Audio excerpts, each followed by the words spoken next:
गुहार माग्न सकिन्छ। बाघ आयो गाउँले, बाघ आयो, बाघ आयो, बाघ आयो भन्न सकिन्छ। साथीहरू, तपाईलाई आज म यस खतरनाक जङ्गलमा चाहिँ कसरी बाँच्नुपर्छ भनेर देखाउन गइरहेको छु है।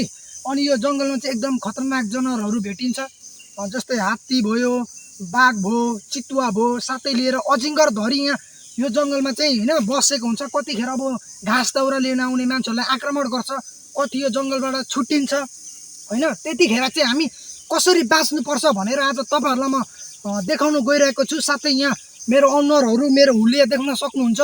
हन्टर होइन, एकदम सिकारी, वाइल्ड लाइफ होइन, कसरी जङ्गलमा चाहिँ सर्भाइभ गर्ने भनेर चाहिँ म तपाईँहरूलाई यो भिडियो अनुसार मेरो ब्लग बन्दैछ होइन। आजको चाहिँ म ओभर हन्टर भएको छु है। यहाँ देख्न सक्नुहुन्छ पुरा कालो छ अनुहार, यहाँ अनुहार पुरै मसो लागेको छ होइन, धसो लागेको छ। साथै यति गरे बापत तपाईँहरूले मेरो भिडियोलाई लाइक, कमेन्ट, सेयर साथै सब्सक्राइब गर्नु चाहिँ नभुल्नु होला। र तपाईँहरूलाई म अब यत्रो ठुल्ठुलो रुखहरूमा चाहिँ यो रुखहरूमा कसरी चढ्नुपर्छ, जस्तै अब एकछिनको लागि बाघ आयो, हात्ती आयो भने भुइँमा बसेर हुँदैन, जङ्गलमा चढ्नुपर्छ। त्यही भएर सजिलो तरिकामा आइमे बच्चा बुढादेखि लिएर सबैले मेरो ट्रिक गऱ्यो भने चाहिँ रुख चढ्नु सक्छ। माया गर्नुहोला। ल देखिसक्नुहुन्छ होइन कसरी रुख चढ्नुपर्छ भनेर है। अघि मैले भनेको थिएँ अब बाघ आयो, बाघ आयो, बाघ आयो, बाघ आयो, हात्ती आयो भनेर भाग्नु हुँदैन कहिले पनि जङ्गलमा है। अलिक ठुलो रुख हेर्ने होइन, हात्तीले नढल्ने खालको। अनि त्यसमा चाहिँ कसरी चढ्ने होइन। अब कोही त सक्दैन चढ्नुलाई, अब त्यही अनुसार बुढो हुन्छ, केटाकेटी आइमेहरू हुन्छ है।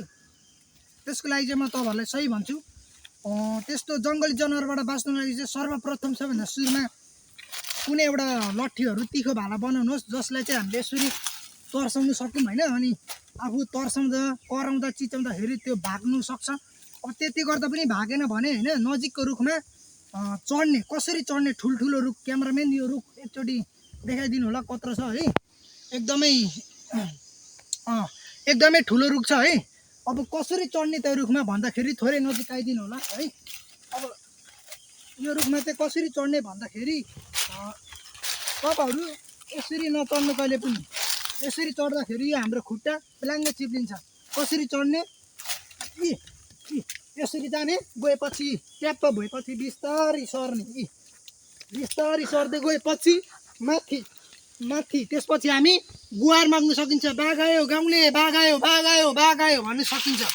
साथै यसरी चढेपछि हामी आफ्नो ज्यान आफै सुरक्षा गर्न सकिन्छ र आफ्नो ज्यान बचाउन सकिन्छ। भिडियो कस्तो लाग्यो, भिडियो मन परेमा तपाईँहरूलाई पार्ट 2 पनि आउँछ। र यसको च्यालेन्ज भनेको चाहिँ 100 लाइक क्रस हुनु पर्यो। हस् त।